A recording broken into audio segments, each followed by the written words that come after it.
She walked onto that stage to save her son, not knowing she was stepping into a deal that would cost her more than she ever imagined.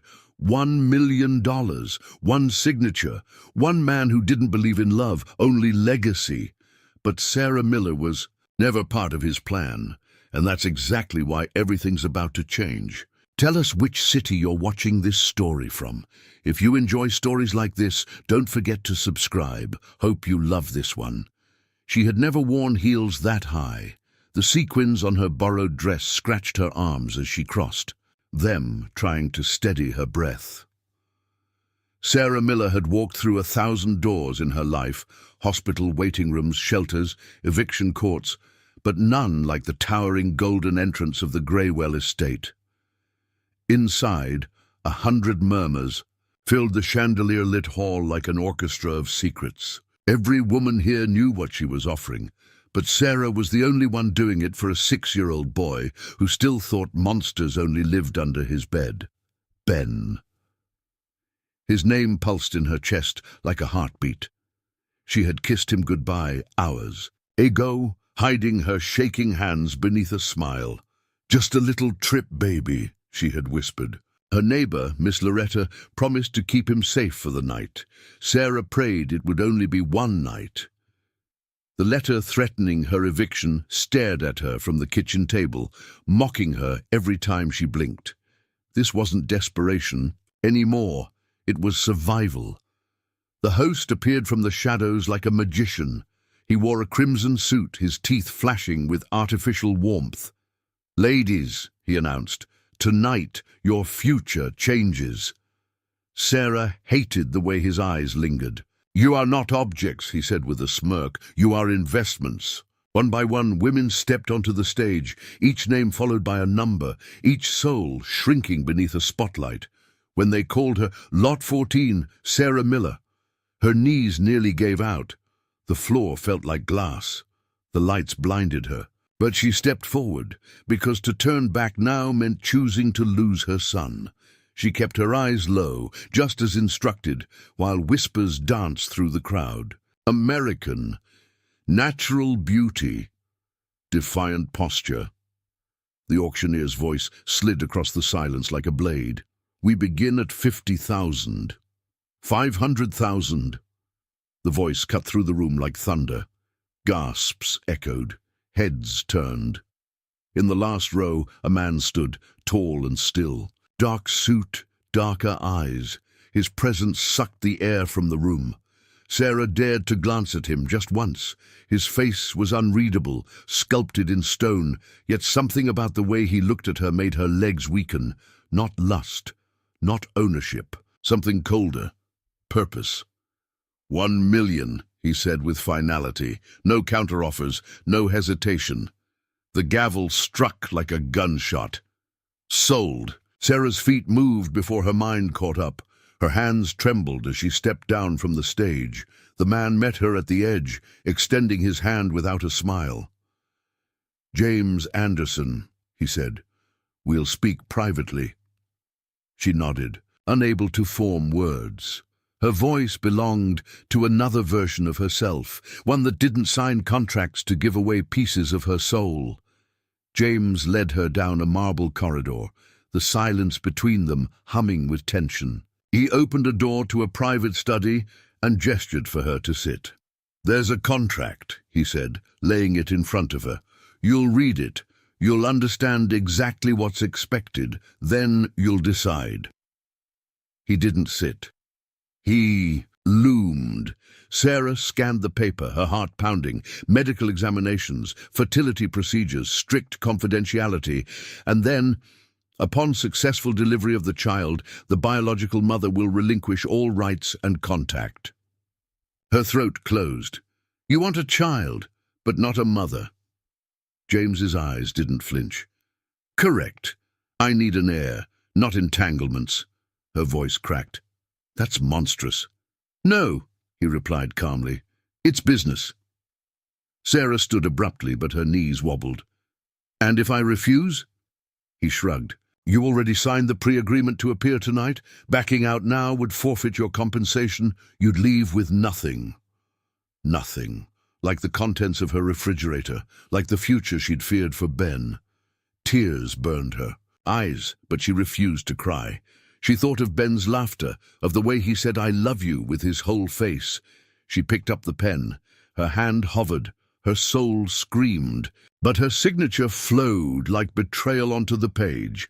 James took the contract, folded it neatly, and turned away. "The car will take you to my estate in the morning. Dr. Scott will perform the first exam. Get some rest."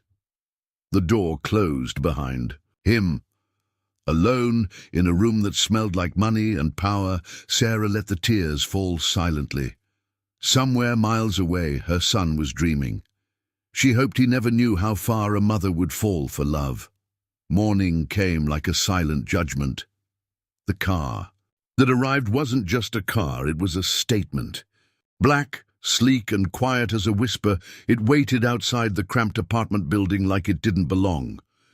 Sarah stood on the curb with her duffel bag, wearing the clothes she'd chosen hours earlier, unable to sleep. She'd watched Ben from the doorway all night, memorizing every breath. Miss Loretta had promised to call if anything happened. That call might break her. The driver never spoke. He opened the door, tipped his hat, and closed the world behind her. As the city blurred past, Sarah stared out the window, her reflection flickering like a ghost. The silence in the car pressed down harder than words. She didn't cry. She was done crying. Her tears were currency now, already spent. After an hour, the landscape changed. Skyscrapers gave way to hills, then forests, then wrought-iron gates that opened without question. The Anderson estate was less a house and more a kingdom, manicured lawns, stone pathways, fountains too perfect to be real. The mansion rose like a cathedral of wealth, its windows like eyes that had seen too much. Helen greeted her at the door, grey hair in a bun, crisp uniform, sharp eyes that had clearly seen this before. "You must be Sarah," she said. Her voice was gentle but not soft. "Come in, we've prepared everything." Inside, the mansion swallowed her whole. High ceilings, polished floors, art that probably cost more than her entire existence. Helen led her through a series of hallways until they stopped at a large door. "This will be your room. Dr. Scott will see you at noon. If you need anything, ring the bell." She paused, then added, "He's not an easy man, but he's not cruel." Sarah didn't reply.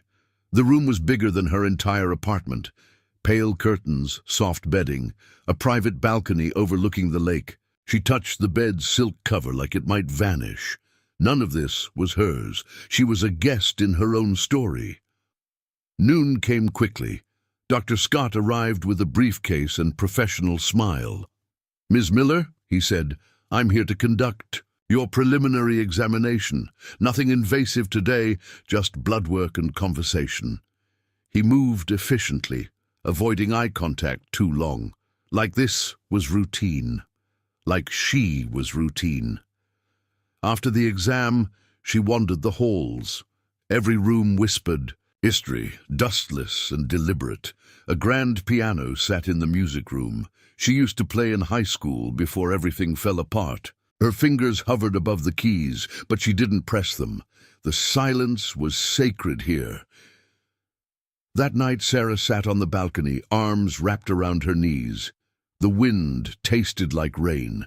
She missed Ben so much her chest hurt. She'd never felt so far from him, not in miles, but in meaning. A knock pulled her from her thoughts. James stood at the doorway, sleeves rolled, expression unreadable. "I wanted to check in," he said. No apology, no warmth, just the formality of concern. "Are you settling in?" "I'm not here to settle," she replied, her voice flat. He nodded once. "Fair." He didn't step inside. "The process begins in 2 days. You'll be well taken care of." She stood. "And afterward? I just disappear?" "You'll be compensated and you'll be free." He said it like it was generous, like it wasn't a prison dressed in silk. "Do you even want the child?" she asked suddenly. His jaw tensed. I need an heir. Want has nothing to do with it. She stepped closer, her voice trembling. Then you're not ready to be a father. He didn't flinch. Perhaps, but readiness isn't required. Legacy is. He left before she could respond. Alone again, Sarah stared at the stars. Somewhere out there, her son was watching the same sky. And for the first time since signing the contract, she wondered if she'd sold more than she meant to. Deafening. Of the procedure was wrapped in fog. Sarah awoke before dawn, heartbeat tapping against her ribs like a warning. The silence in the estate had shifted, no longer neutral, now expectant. Helen arrived with a soft knock and a tray of fruit, tea, and a single white envelope. From Mr. Anderson, she said quietly. He asked that you read it before you leave. Sarah hesitated before opening it. The note inside was handwritten in precise, deliberate strokes. There is a purpose in this. You may not see it now, but someday you will. James. No greeting, no signature, just the cold reassurance of a man who thought conviction was kindness. She folded the note back into the envelope and didn't say a word. The clinic was in a separate wing of the estate, a pristine place that smelled of antiseptic and artificial peace. Dr. Scott was already there, reviewing charts and nodding to nurses. Sarah, he said, offering a sterile smile, we're ready when you are. It's a routine embryo transfer, painless, quick, efficient. Nothing about this felt routine. She lay on the table, surrounded by strangers in masks, the overhead light blinding her to the ceiling she couldn't stop staring at. As the procedure began, a single thought echoed louder than the instruments. What have I done? Afterward, she was taken back to her room. Helen offered tea, but Sarah refused it. She needed silence. Not the polished silence of the estate, but her own, raw and unfiltered. She crawled into bed and stared at the ceiling for hours, her hand on her abdomen, like she could already feel something there. It terrified her how empty she felt. James didn't come that night. She wasn't sure if she was relieved or insulted. In the days that followed, he returned to his routine of avoidance, and Sarah drifted through the halls like a ghost with no name. She stopped eating breakfast, stopped trying to make eye contact. She existed, but barely. One afternoon, she found herself in the garden. A stone bench overlooked the lake, its still surface reflecting the grey clouds above. She sat in silence until the sound of footsteps made her stiffen. James. He didn't sit beside her, just stood, hands in his coat pockets. The doctor says everything went well. She didn't answer. I know you're angry. Still silence. But this path was never meant to be easy, he continued. It's just necessary. She turned to him then, her eyes hollow. Necessary for who, James? You get your legacy. I lose everything. He looked away. For the first time, she saw something shift in his face, like her words had cracked something he kept buried. But he didn't respond. And maybe that hurt more than if he had. Later that night, Sarah stood in the music room staring at the piano. This time she sat. Her fingers touched the keys, and without meaning to, she played a single note, then another. And suddenly, the silence was filled with something achingly human. She didn't hear him walk in, but when she looked up, James was standing in the doorway. You play, he said, almost softly. She kept her hands on the keys. Used to, before everything fell apart. He didn't speak again, just listened, as she played a lullaby her mother once sang, and in that moment, with nothing but music between them, something unspoken passed, a truce maybe, or the beginning of one. The next morning, Helen brought a note instead of tea. Mr. Anderson requests your presence in the drawing room at 10. Sarah folded the note and nodded. But inside, something had changed. The contract may have owned her body, but it would never claim her soul. The drawing room was as cavernous as a cathedral, with tall windows casting golden stripes across the floor. Sarah stood in the center, her hands folded in front of her, unsure whether she felt like a guest or a prisoner. James sat near the fireplace, a glass of dark scotch in one hand, untouched. For once, his posture wasn't rigid. He looked tired, human. "Thank you for coming," he said, his voice lower than usual. "I wanted to talk, not about the contract, about me." Sarah blinked. That wasn't the script she expected. James gestured to the chair across from him. She sat cautiously. "What is this, exactly?" she asked. He exhaled slowly. "You're not the first person I've brought here," he said. "But you are the first I've spoken to like this. I suppose I owe you honesty, or at least an explanation." She said nothing, just listened. "My family was old money. My parents valued control, appearances. Love was conditional, earned, not given. My sister, Lily, was the only softness in the house. She was vibrant, wild, free."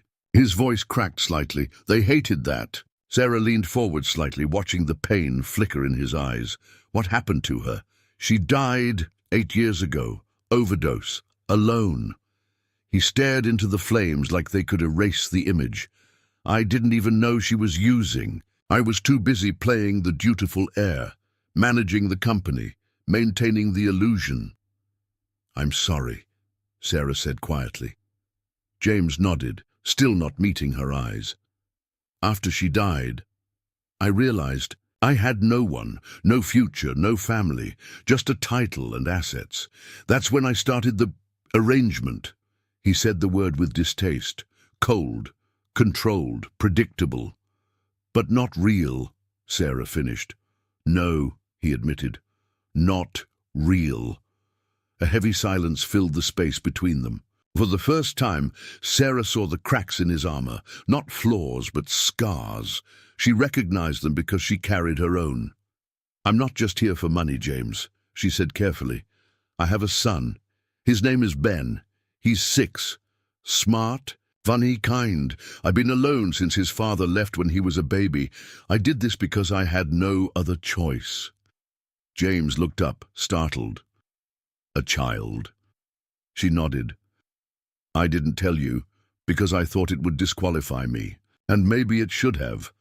But I needed the money to keep him fed, housed, alive."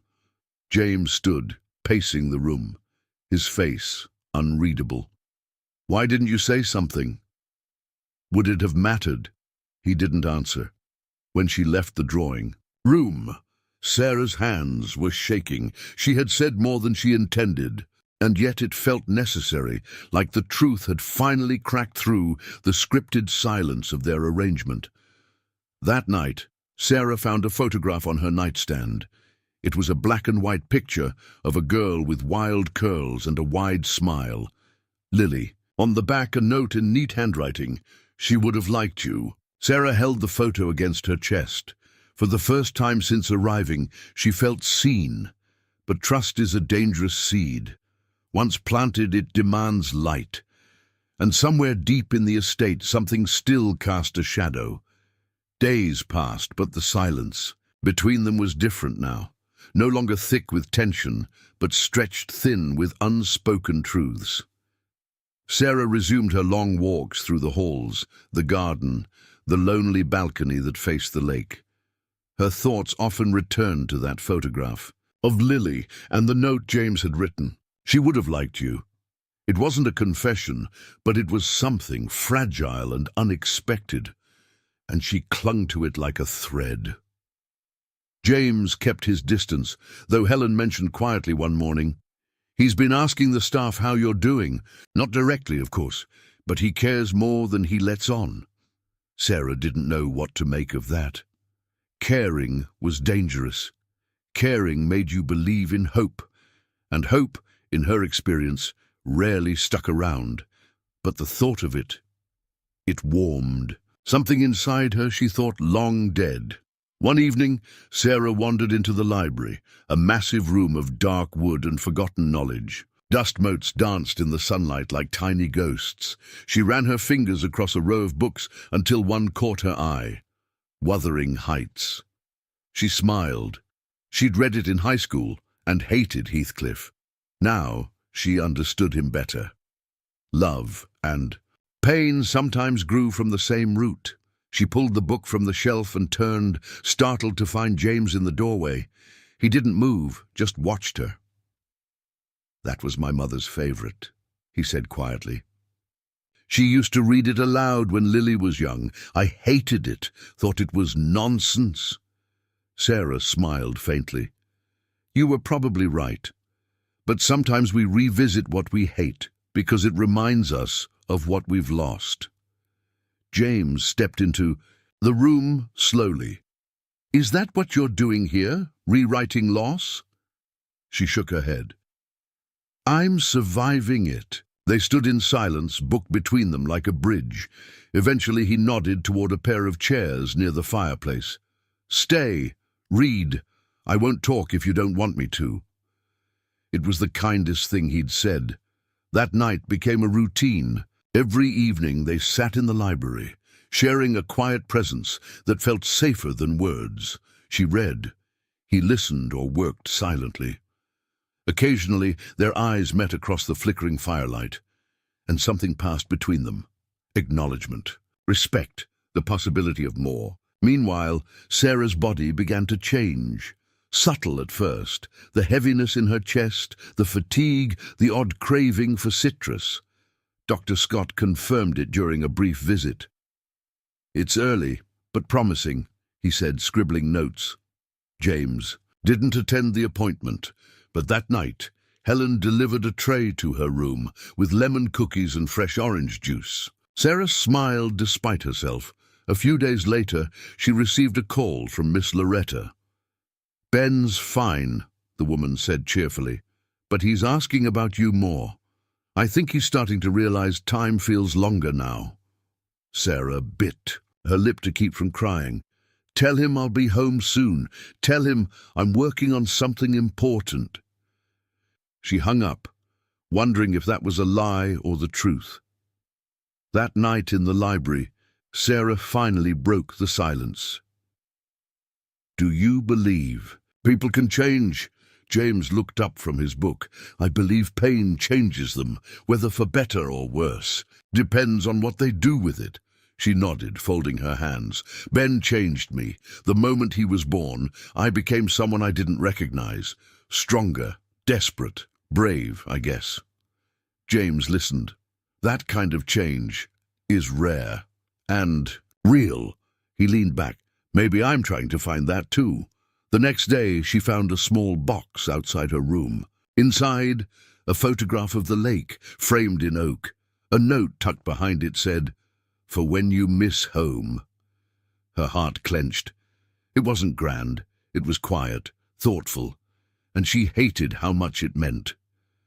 Later, she wandered into the greenhouse behind the estate, a hidden world of color and perfume. Roses, orchids, lavender. She hadn't known it existed. She was tracing the edge of a petal when James entered. "Lily planted this. Every flower." His voice caught. "I haven't stepped in here since she died."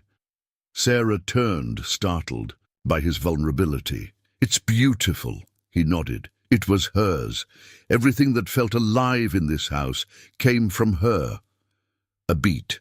Until now. She looked at him, startled, but he didn't elaborate, just walked out, leaving her, with the scent of grief and growing things. That night thunder rolled across the hills. Rain tapped at the windows like a forgotten memory. Sarah stood at the balcony, arms crossed. James appeared beside her silently. "I didn't expect this," he murmured. "You, the way you see things." She glanced at him. "What did you expect?" He hesitated. "Silence. Compliance. Not depth." She laughed softly. "Sorry to disappoint." But she wasn't sorry, and for the first time she felt the power in that. She wasn't just a contract, not just a womb or a name on a page. She was becoming something else. Something Undeniable. James said nothing more, but as the storm rumbled above them, his hand brushed hers. Not a demand, not a command, just a question, unspoken. Sarah didn't pull away. Not yet. The next morning, the sun broke through the clouds with almost theatrical precision, lighting up the estate's stone paths and waking the garden into a slow bloom. Sarah stood at her window, sipping lukewarm tea, watching as the mist melted into golden breath. The storm from the night before had left behind a freshness in the air, the kind that made everything feel possible, even healing, even forgiveness, even love. She hadn't spoken to James since the balcony, not because of discomfort, but because that moment needed space to breathe. There was something delicate about the shift between them, like they were both holding a glass sculpture too fragile to label. Sarah didn't know what to do with what she felt, so she did the only thing that made sense. She went back to the greenhouse. Inside, the air was warm, damp, alive. She wandered among the plants until she found the lavender lily had planted in the far corner. Its scent calmed her, anchoring her thoughts. She crouched beside it and began to pull weeds, slowly, methodically. For once, her hands weren't shaking. The silence was hers now, not imposed but chosen. A soft voice interrupted her. "You know what that one is?" James stood at the entrance, his sleeves rolled, not in his usual armor of suits and expectations. She looked up at him, then down at the plant. "No, just looked neglected." He walked closer and knelt beside her. "It's called Bleeding Heart, Lily's favorite. She said it reminded her that even broken things can be beautiful." They worked side by side in silence, pulling weeds, tending roots. It was the most ordinary thing they'd ever done together, and it felt extraordinary. Every now and then, their fingers brushed soil or stem, and something unspoken passed between them. Not desire, not yet, something deeper, recognition, maybe even trust. Later in the drawing room, Helen appeared with an envelope. "Mail for you, Miss Miller," she said, her eyes flicking toward James with curiosity. Inside was a crayon drawing, a stick-figure woman, a little boy, and a house with smoke curling from the chimney. In shaky letters it read, "I miss you, Mommy. Come home soon. Ben." Her hands trembled. James saw the change in her face. "Ben?" he asked softly. She nodded, not trusting her voice. He sat beside her on the couch, not too close. "I want to meet him," he said suddenly. She turned to him, stunned. "Why?" His gaze didn't waver. "Because he's part of you. And I think it matters." They didn't speak of it again that night, but the seed had been planted. Sarah carried the drawing everywhere she went. It was a reminder of who she was before the estate and who she might still be. That night she dreamed of Ben running through the greenhouse, laughing, sunlight in his hair. She woke with tears on her pillow. Over the next week, the tension inside the house softened like butter left in a warm room. James became less guarded. He joined her for tea, asked questions, not about her body, but about her mind, her past, her son. He listened, really listened, and Sarah, hesitant at first, began to open small doors in herself she had long forgotten how to unlock. Helen noticed. "You're different," she said one evening while folding linens. "Less haunted." Sarah smiled. "Maybe I'm just finally breathing." Helen studied her for a moment, then said, "Be careful. He's changing, yes, but change is slow, and the past is heavy." Dr. Scott returned for another checkup. "Healthy progress," he said, after reviewing the scans. "You're carrying well, no complications." James attended this time, sitting silently in the corner, his eyes fixed on the monitor. When the heartbeat echoed through the room, his face changed, just for a second. But Sarah saw it, the tremble in his lip, the way he blinked too quickly. He didn't say a word on the way back. That evening he knocked on her door. "Walk with me?" he asked. They strolled down the path toward the lake, neither of them speaking for a while. Then James said, "I never thought I'd care about a sound like that, a heartbeat. But today, it was real. Not just business, not just legacy." Sarah touched her stomach gently. "It's more than real. It's a person, and they'll need love, not just wealth." James stopped walking. "Do you think I'm capable of that?" She met his eyes. "I think you're terrified of it. But yes, I think you're trying." He looked away, but not in shame, in reflection. A few days later, Sarah entered the greenhouse and found a small pot on her table. Inside, a tiny, bleeding heart plant had just begun to bloom. A note beside it read, "Everything beautiful starts fragile." No name, but she didn't need one. What had begun as a transaction now pulsed with something neither of them had prepared for. Something that couldn't be explained in contracts or medical charts. Something that grew in silence, watered by truth. The house breathed differently now. Sarah could feel it in the way the staff moved. Slower, less guarded. The rooms no longer felt like stages, and the silence didn't claw at her skin. Even the library, once a hollow monument to James's solitude, now echoed faintly with warmth, laughter, and pages turned in the company of another. Something was shifting unmistakably, and the feeling both comforted and frightened her. One afternoon, while rearranging a shelf in her room, Sarah found the small framed photo she'd kept hidden inside her duffel bag since her arrival. It was one of the only things she'd brought from home. A picture of Ben, smiling with a tooth, missing wrapped in her arms at the park. She hadn't dared to display it before. Now she placed it carefully on her nightstand, as if anchoring part of her soul to this place. Later that evening, she noticed James standing in the hallway outside her room, eyes fixed on the open door. He stepped inside without speaking, his gaze falling immediately on the photo. "That's your son?" he asked. She nodded. "Ben." He walked closer, picking up the frame gently. "He has your eyes." Sarah felt her breath catch. "He has more than that," she said. "He has my stubbornness, my nightmares, and all of my heart." James set the frame back down with reverence. "I'd like to meet him," he said again, but softer this time. "I don't know how or when, but I feel like I owe him that." Sarah didn't answer right away. She didn't trust this version of him yet. So human, so exposed. But she didn't push him away either. For now, that was enough. The next day, the estate felt more alive than ever. Helen had begun baking again, filling the house with the scent of cinnamon and warm dough. The kitchen echoed with the clatter of dishes and gentle hums.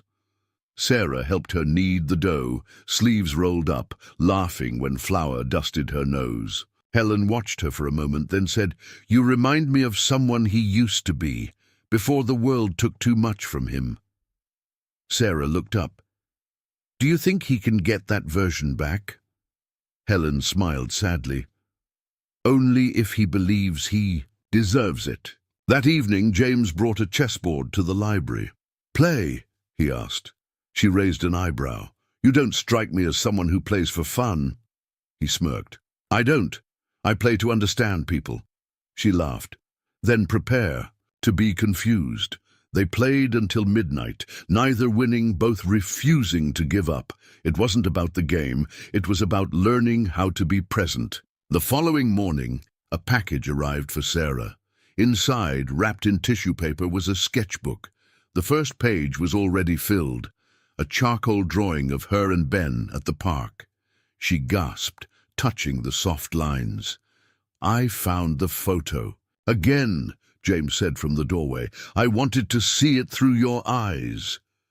Her voice cracked. "You saw it perfectly." As the weeks passed, Sarah noticed James's habits changing. He rose earlier, walked the gardens, even greeted staff by name. He spoke more gently, listened more intently. The house no longer feared him, it responded to him, and Sarah realized she did too. but nothing gold stays untouched. One night, after dinner, Sarah returned to her room and found the photo of Ben missing from her nightstand. Panic surged through her chest. She searched the floor, the sheets, the hallway. Nothing. Then she saw the door to James's study ajar. Inside, the lights were dim. James stood at his desk, the photo in his hand. On the table beside him, a printout of hospital records. Sarah froze. "You went through my things," she said. His jaw tensed. "I had to know the truth. I know who Ben's father is now." The air collapsed around her. "James, he left you when Ben was a baby. That much I get. But what I don't understand is why you never told me you were still fighting for custody, that there's a hearing in 2 months." His voice wasn't angry, but it was full of betrayal. Sarah's hands shook. "Because I didn't want pity, and because if I failed here, I needed something left to fight for." James stepped forward, his eyes dark with something she couldn't name. "And now, I don't know," she whispered. The silence between them was no longer gentle. It cracked like ice beneath too much weight. And Sarah realized, in that moment, that even blooming things can bleed if mishandled. James didn't speak to her the next day. He didn't have to. His absence said enough. The silence between them, once warm and full of possibility, had turned cold again, brittle like glass. Sarah moved through the halls with caution, afraid of cracking it further. Helen noticed the shift, but didn't ask questions. She simply left tea outside Sarah's door and nodded when their eyes met, as if to say, "I'm still here even if he isn't." Sarah knew she should have told him everything. But how do you explain the desperation that leads to secrets? The custody hearing had been looming over her like a shadow for months.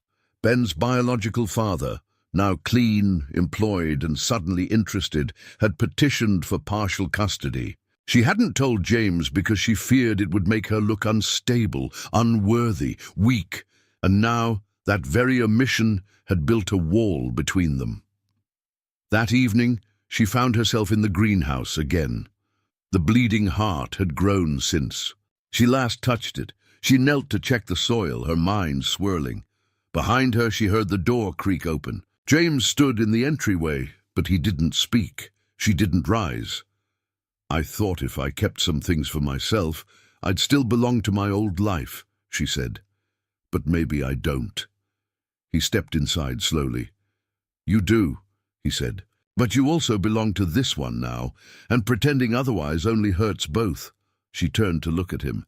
"Then why does it feel like I'm being punished for surviving?" James looked down, ashamed.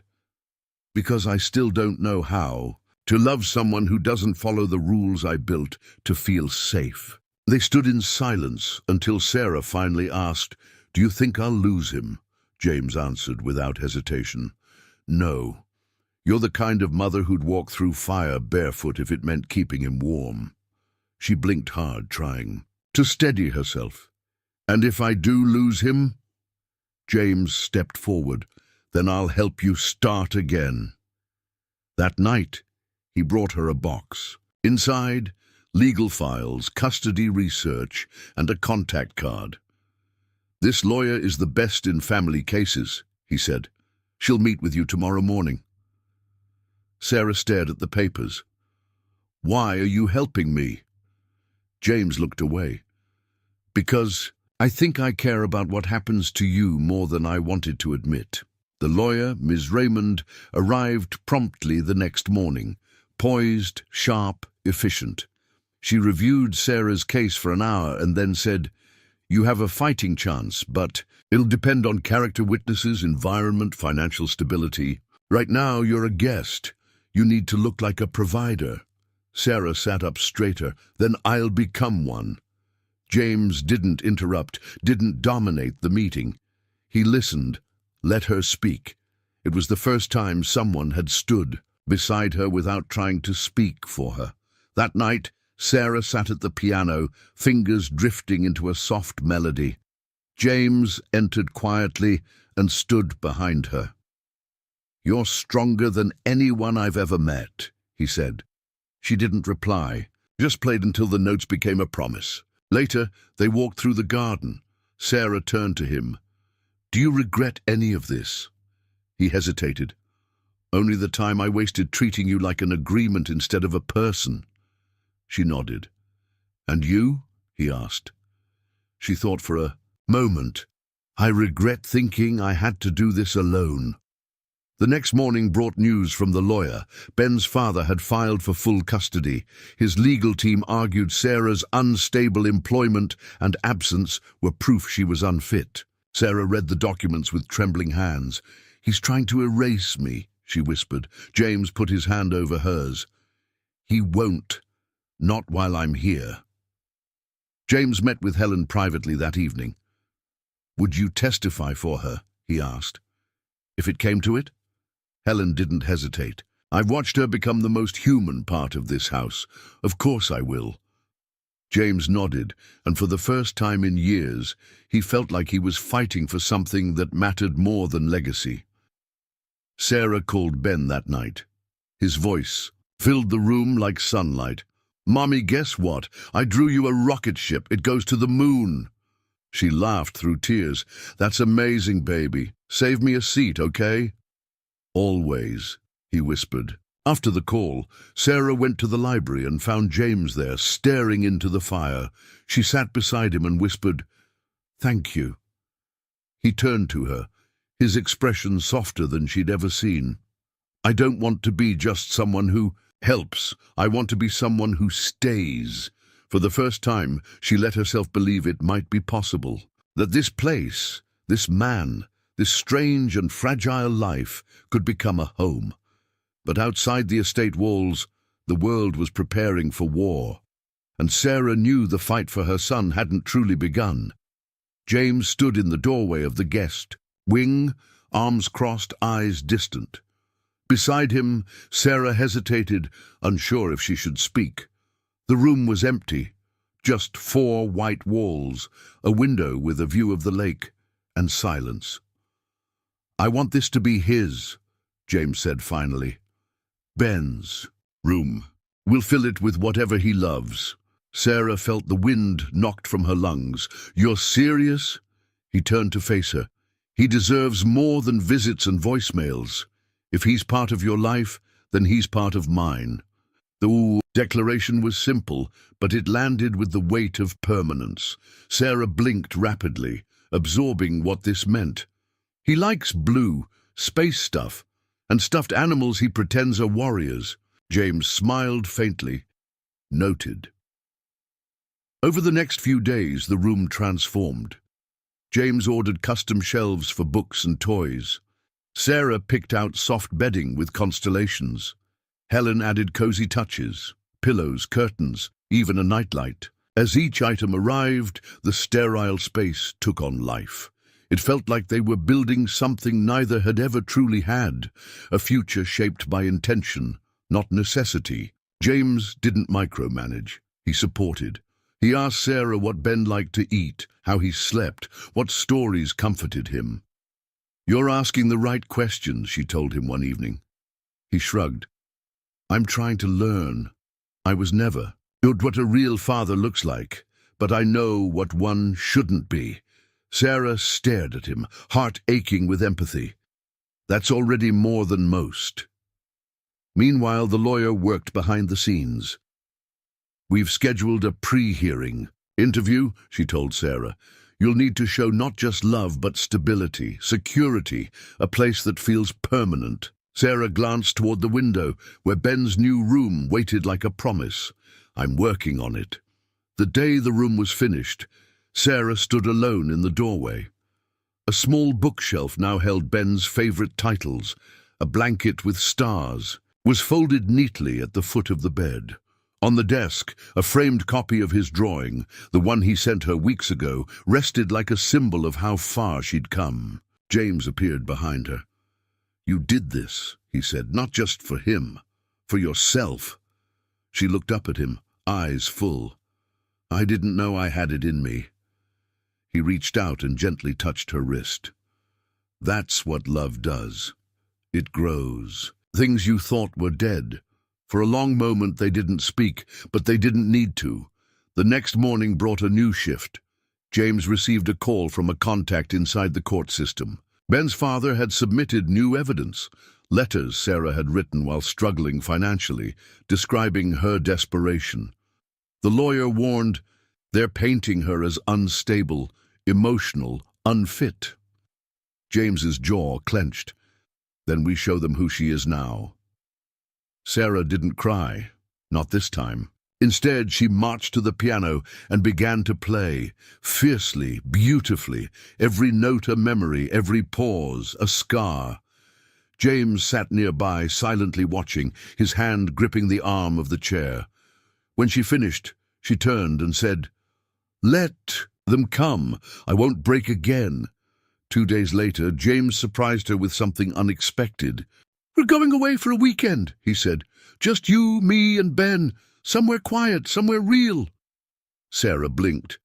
"Is that allowed?" "It's not about allowed," he replied. "It's about what matters." The cabin was tucked into a forest an hour away, rustic, warm, untouched by their usual world of power and precision. Ben was already there, having been dropped off by Miss Loretta. When he saw Sarah, he ran into her arms, nearly knocking her over. "Mommy!" he shouted, clinging to her like a lifeline. She held him tight, burying her face in his curls. "I missed you so much." Ben met James slowly. There was no pressure, no expectations, just space. They played cards, roasted marshmallows, watched stars. One night, as they lay beneath the night sky, Ben turned to James and asked, "Do you love my mommy?" The question, so innocent, hit like thunder. James didn't flinch. "I think I'm learning how," he said. Ben nodded solemnly. "Then you can stay." Back at the estate, Sarah tucked Ben into his new bed. He looked around the room, wide-eyed. "This is mine." "All yours," she whispered. He grinned. "It smells like cookies and stars." She laughed through a sob. "Perfect." As she left the room, James was waiting in the hallway. "He's magic," he said. Sarah nodded. "He's my reason." He took her hand for the first time, not out of obligation but truth. "Now he's mine too." The courthouse smelled like stale coffee and old ink, an odd mix of ambition and despair. Sarah sat in the waiting area, her hands clutched around the file of documents her lawyer had prepared. James sat beside her, dressed in a tailored navy suit, but the tension in his jaw betrayed the calm he wore. "You don't have to do this alone," he reminded her.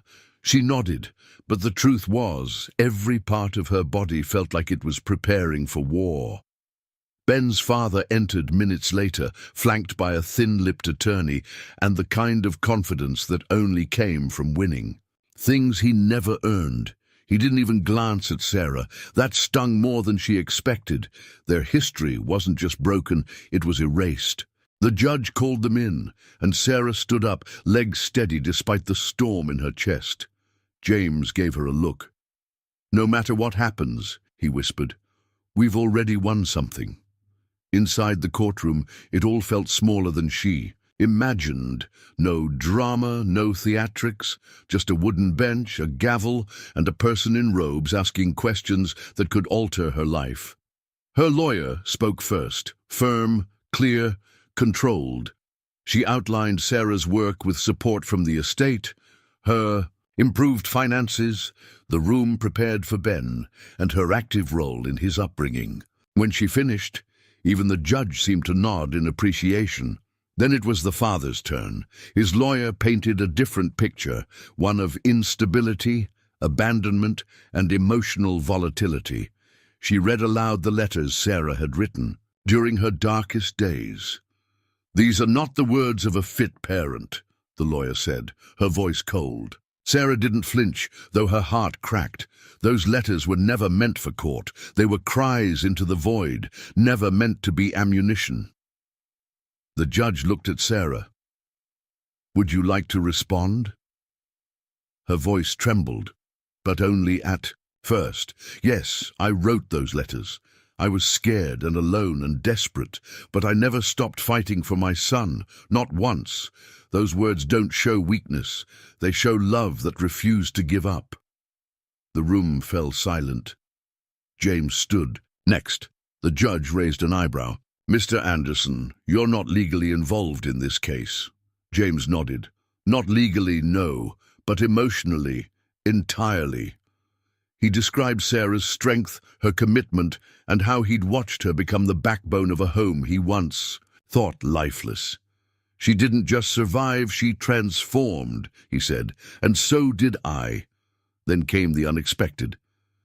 Helen entered the courtroom and asked to speak. With the judge's permission, she took the stand and spoke like a mother defending her daughter. She has integrity, she said. She brought light to a house that had long forgotten it. The judge listened, scribbling notes.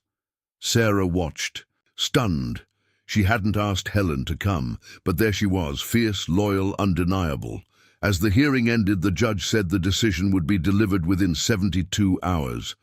That night, back at the estate, Sarah collapsed on the couch. Her body drained. James brought her tea and said nothing, just sat beside her with a silent hand on her back. I hate how my past can still reach out and try to take him, she murmured. It can't, James said. Not anymore. Ben was asleep upstairs, blissfully unaware of the battle fought in his name. Sarah crept into his room and sat on the edge of the bed, brushing his hair back. I'll never let anyone take you, she whispered, and for the first time she believed it. The next day was eerily quiet. No calls, no emails, no messages. Sarah wandered the gardens, restless, until she found herself back in the greenhouse. The bleeding heart had bloomed again, fuller this time. She knelt beside it and wept, not out of fear, but release. James found her there and knelt beside her. You've already given him what matters most, he said. Your fight, your truth. On the second day, a package arrived, a wooden box with a court seal. Inside, the judge's ruling. Sarah opened it slowly, breath held. The verdict, shared custody denied. Full custody awarded to the mother. Sarah dropped to her knees. James caught her before she hit the ground. Tears fell freely. She didn't try to stop them. She didn't care if she looked strong anymore, because now she was free. Free to raise her son, free to love without conditions. James pulled her. Close. You won, he whispered. We won, she corrected, holding on as tightly as she ever had. That night, Sarah stood at Ben's doorway watching him sleep. James joined her, wrapping an arm around her shoulders. What now? He asked. She smiled. Now, we begin. The estate no longer felt like a cage. It breathed with them. Now, quiet mornings filled with laughter, afternoons with books scattered across the library floor, and evenings wrapped in stories told by candlelight. Ben had taken to the space quickly, naming the greenhouse the jungle, the study the spaceship, and the piano the whisper box. Sarah watched him move through it all with wonder, finally a child who felt safe. James had shifted, too, though he rarely said much about it. He was softer now, more deliberate in the way he spoke, the way he looked at Sarah when she wasn't watching. He no longer kept distance for control, only for reverence. And Sarah felt that difference. With every passing day, she wasn't just living in his world, she was shaping it, and he welcomed her in ways that terrified and thrilled her at once. One evening, after putting Ben to bed, Sarah joined James on the balcony. The stars were bright, uninhibited by city lights. Do you think people can really start over? She asked. James didn't answer right away. Not start over, he said finally, but they can start again. With the scars, with the truth, if they're lucky enough to find someone who sees them anyway. She looked at him. Do you see me? His reply was soft. I can't see anything else. The words sat between them like something sacred. They didn't touch. They didn't need to. The silence carried what language couldn't, and when Sarah went to bed that night, she didn't cry from fear, but from a fullness she hadn't felt in years. She had fought, she had won, and now she was finally beginning to live. The next morning, James surprised her with a walk down by the lake. Just the two of them, wrapped in scarves and soft jackets. The wind carried the scent of pine and water. "I've been thinking," he said, hands in his pockets, "about us, about what this place could be, not for me, not just for Ben, but for all of us." Sarah tilted her head. "You mean together?" He nodded. "If you'll stay, not out of obligation, not because of a contract, but because you want to." She stopped walking, her breath visible in the cool air.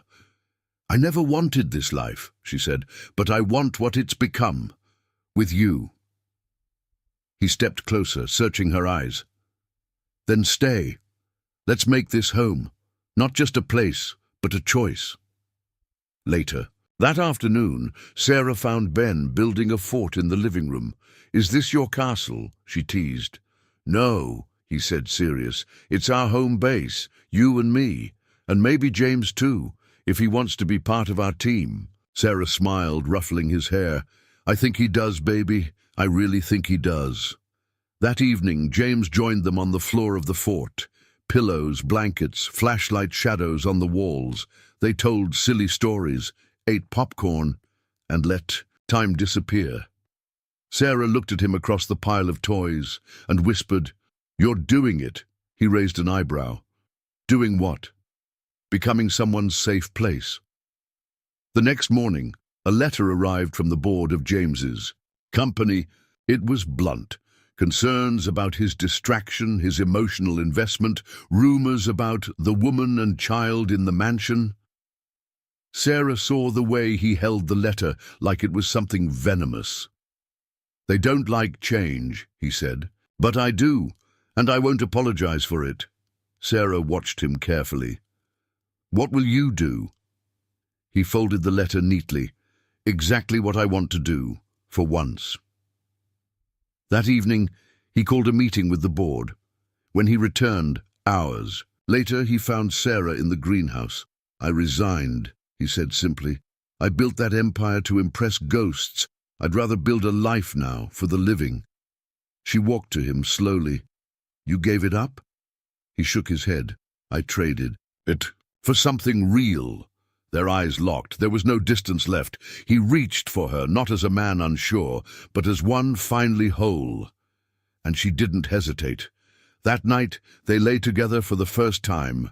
No grand declarations, no drama. Just two people who had lost too much and were finally learning how to give without fear. In the quiet afterward, Sarah whispered, "I'm scared." James kissed her forehead. "So am I. But I've never been more sure of anything." The next morning, Ben ran into their room holding a toy spaceship. "We have a mission," he shouted, "to protect the home base." Sarah laughed. James pulled him onto the bed, tickling him until he shrieked with joy. It wasn't perfect, but it was real. And for the first time in her life, Sarah wasn't waiting for the other shoe to drop. Because sometimes the real beginning doesn't come after the fall. It comes after the choice to stay. Spring crept into the estate without warning. Buds on the trees, birdsong at dawn, windows left open just enough for laughter to spill through.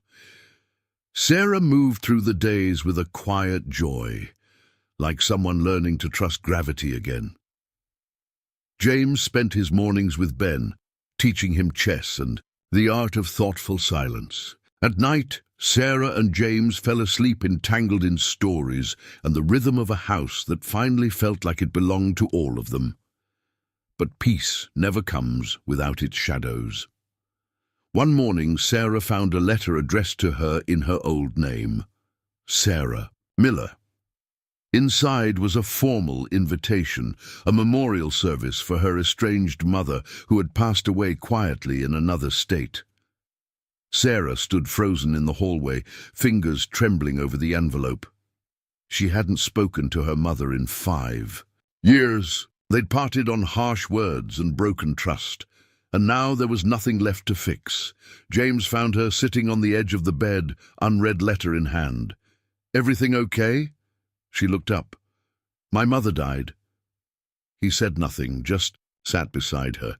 "We weren't close, but I don't know how to feel." He nodded slowly. "Loss is strange when there's already distance.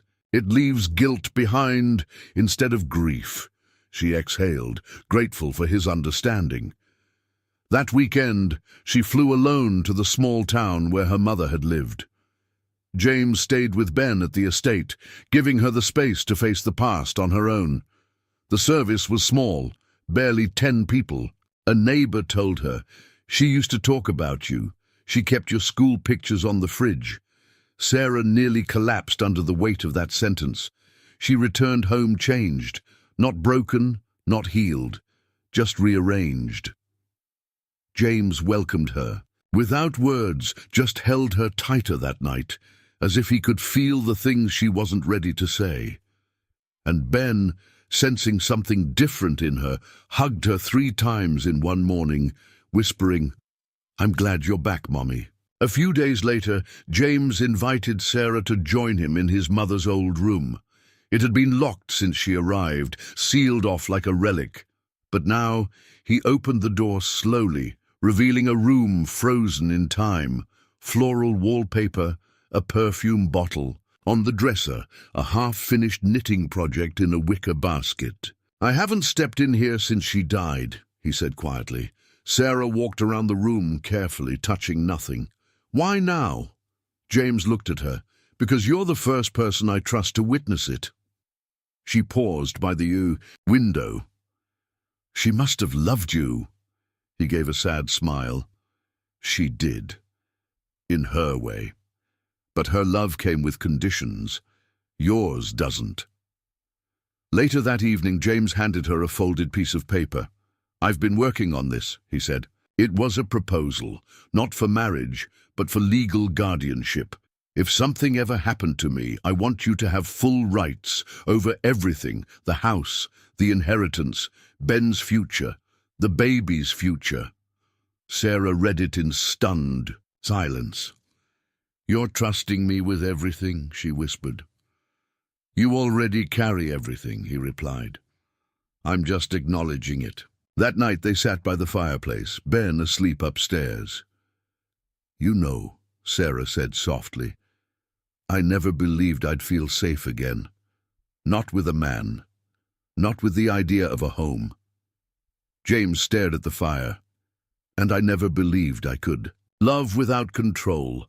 But you taught me that love is letting go of the rules and still choosing to stay." The next day, Sarah and Ben planted a tree in the garden. James watched from the patio, hands in his pockets, smiling. "What's it called?" he asked. "Hope," Ben replied confidently. Sarah met James's eyes. "He named it." "Of course he did," James murmured. "He's your son." Later that week, James took Sarah to the city for a night away. Just the two of them. They stayed in a modest hotel, walked through old bookstores, and talked about things that had nothing to do with survival. It was the first time Sarah had allowed herself to imagine a future she could build, not just react to. Back at the estate, Ben ran into their arms. "I missed you too much," he said. The house was quiet. James lifted him with a smile. "Then we better never leave again." That night, as they sat on the balcony, Sarah turned to James and whispered, "What do you want our future to look like?" He didn't hesitate. "Messy, honest, ours." And with that, Sarah realized, love wasn't what you received, it was what you left behind in others when you showed up without conditions. This life, as imperfect as it was, had become a testament to that. The days that followed were soft, like fabric worn by years of love. James spent long mornings with Ben in the greenhouse, teaching him how to care for the bleeding hearts. Sarah watched from the balcony, hand resting on her growing belly, heart full but cautious. She knew life could be tender, and still unpredictable. But something in the way James moved lately, unhurried and open, made her believe forever might not be such a dangerous word. One evening, after dinner, James brought Sarah to the music room. The grand piano gleamed in the candlelight. "I have something to ask," he said, sliding a small velvet box onto the keys. Sarah stared at it, her pulse in her throat. "This isn't about tradition," he said. "It's about the truth we've built. I don't want to marry you because I need to. I want to, because I can't imagine another version of life." Her hands trembled as she opened the box. Inside wasn't a flashy diamond, but a ring with a single sapphire, deep and calm, like the lake outside their window. "Say yes, not to a ceremony," James said, "but to the kind of life where we fight, grow, and hold each other through every storm." She looked at him through tears. "Yes," she whispered, "to all of it." Ben was the first to know. He clapped his hands and asked if he could carry the rings, like in the movies. Helen cried softly when she found out, then immediately began planning a modest ceremony in the garden. "Not too fancy," Sarah insisted. "I want it to feel like us." And it did. Wildflowers, soft music, laughter echoing through the halls of a house that once felt so still. But joy, like everything real, came with shadows. Sarah began waking with cramps, not strong, but enough to stir concern. Dr. Scott visited the estate twice, ran every test. "Stress, most likely," he said. "But I want you off your feet. Rest. No exceptions." Sarah obeyed, but the stillness made her mind wander. She couldn't shake the feeling that something was coming, something uninvited. James noticed her tension. "What's going on?" he asked one evening as they lay in bed. "I don't know," she admitted. "Maybe it's the hormones, or maybe I'm just scared of being happy." James pulled her closer. "I used to think happiness was a lie we told ourselves to survive. But I think it's real, and we have to fight to keep it." Days before the wedding, Sarah received a package with no return address. Inside, an old photo of her, taken before Ben was born, and a note scribbled in rushed handwriting. "People like us don't get happy endings. Don't forget that." James took the photo from her hands, jaw tightening. "You know who sent this?" She shook her head. "But I know what it means. Someone wants to remind me who I used to be." James stared at the note, then tore it in half. "That's not who you are now, and no one gets to define your future but you." Sarah wanted to believe him, but some ghosts don't need names. They just need memories to haunt. The ceremony went on as planned. Under the blooming arbor, with Helen officiating, Sarah and James spoke vows that were less poetic than they were honest. "I promise to show up, even when I'm afraid," Sarah said. "I promise to keep choosing us," James replied. Ben handed them the rings with shaky hands, beaming. The kiss was simple, sacred, the applause genuine. That night the house glowed with candlelight and soft music. Sarah and James danced alone in the library, books their silent witnesses. "You make me want to write new chapters," he said. She rested her head on his chest. "Then let's never stop." But as the night ended, the cramps returned. Sharper, deeper. Sarah kept it to herself until morning, when the pain bent her forward as she stood. James rushed to her side. "Call Dr. Scott," he barked to Helen, carrying Sarah in his arms. Ben stood frozen, watching, fear in his wide eyes. "Is Mommy okay?" he asked. "She will be," James said. "She has to be." At the hospital, the tests came quickly, the answers slower. Dr. Scott emerged, eyes serious. "It's not a miscarriage," he said, "but there's risk. She needs complete rest and emotional calm. Anything else could cause complications." James nodded, his knuckles white. "Then that's exactly what she'll get." Back home, James transformed into a guardian. Every detail of Sarah's care became his mission. He read to her, brought her fresh tea, made Ben feel like things were still safe. "You're not weak," he told Sarah one night. "You're carrying 2 lives, yours and the one that saved mine." Sarah wept silently in the dark, not from fear, but from gratitude, for love, for a second chance, for the kind of forever. You build, one quiet moment at a time. The rain started just after midnight, not a drizzle but a torrent, lashing against the windows, shaking branches, turning the garden into a blur of shadows. Sarah lay awake listening to it. James had fallen asleep in the armchair beside her bed, still in his dress shirt, a book open on his lap. She wanted to wake him, to talk, to name the fear curling in her chest, but she didn't. Some fears grow, louder when spoken. At dawn, her water broke. She gasped, clutching the blanket. The pain came fast, fierce, sharper than she remembered. "James!" she called, voice cracked. He was up in an instant, eyes wild. "It's time," she whispered. "Too soon." His face paled. "You're not due for weeks." She nodded, gripping his hand. "Tell that to the baby." Dr. Scott met them at the hospital. "It's early, yes, but not dangerously so," he assured them.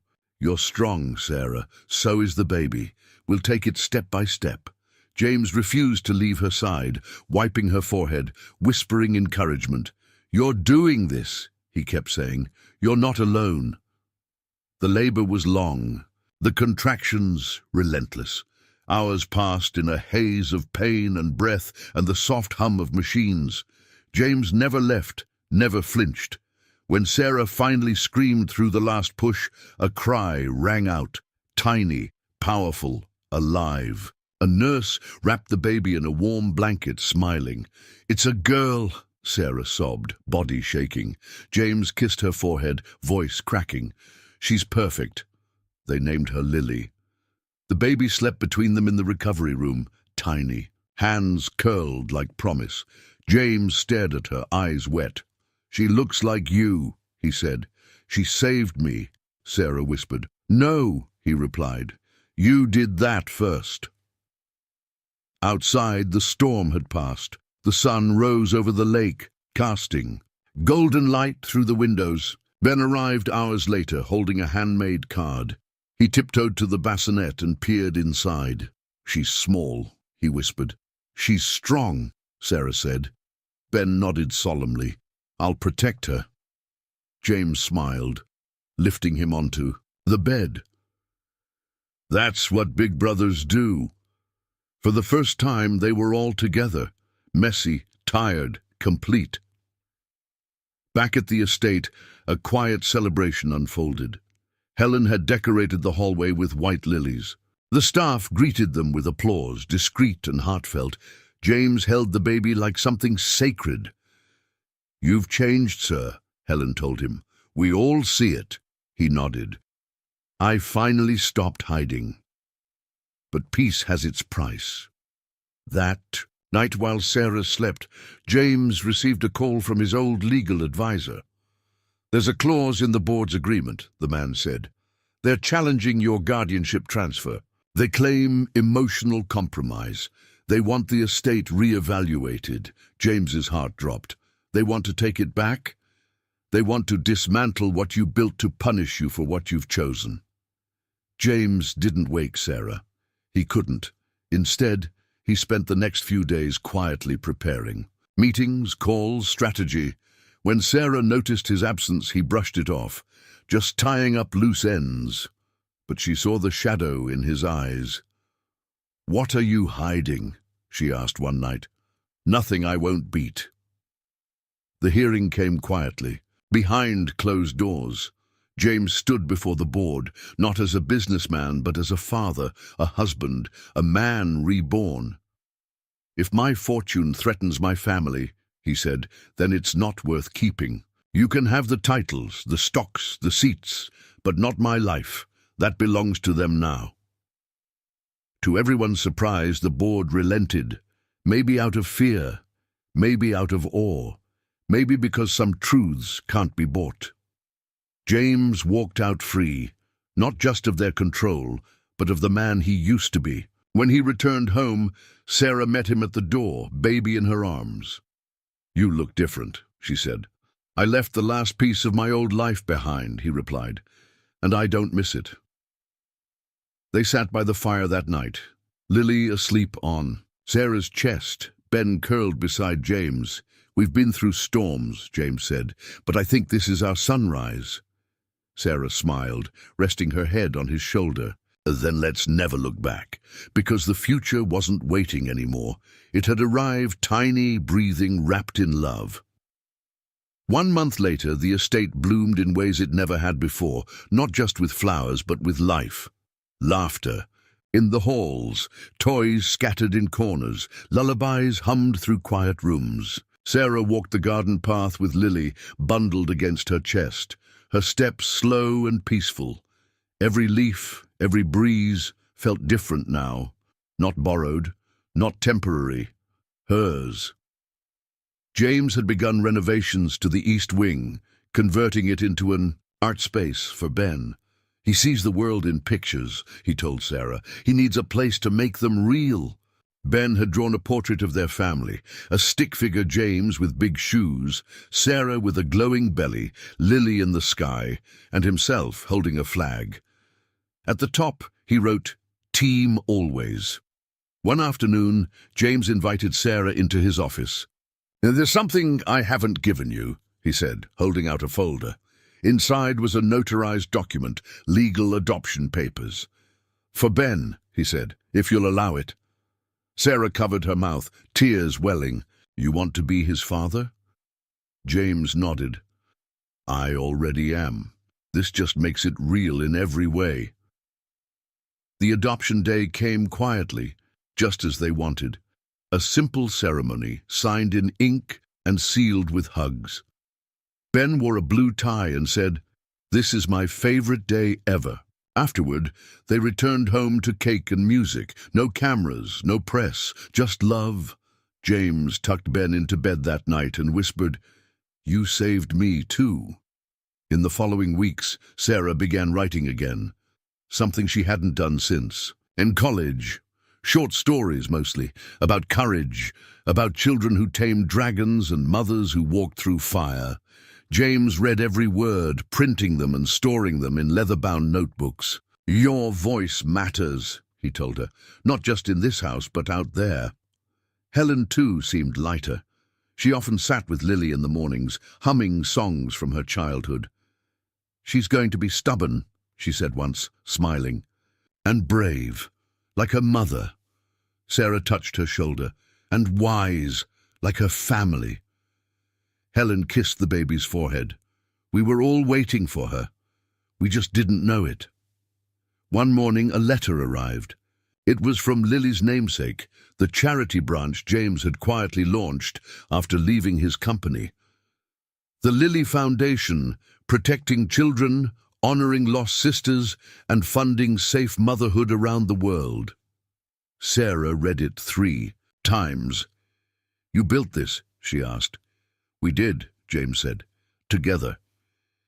That afternoon, Sarah took Lily to the greenhouse. The bleeding heart stood tall now, vibrant, strong. "You were born from all the things we thought would break us," she whispered, "and you made us whole."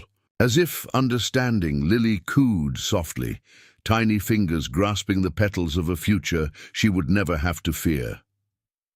A month later, they hosted a gathering. Just family, close friends, and neighbors.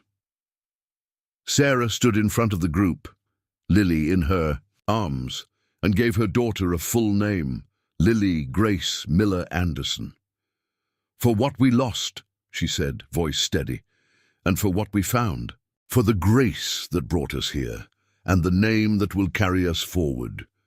James lifted Lily into the air and smiled. "She carries the weight of 2 families, but also their dreams." The guests clapped, some wiping tears. Ben gave his sister a crayon drawing of a rocket ship. "You can fly with me any time," he said. "I'll take care of you."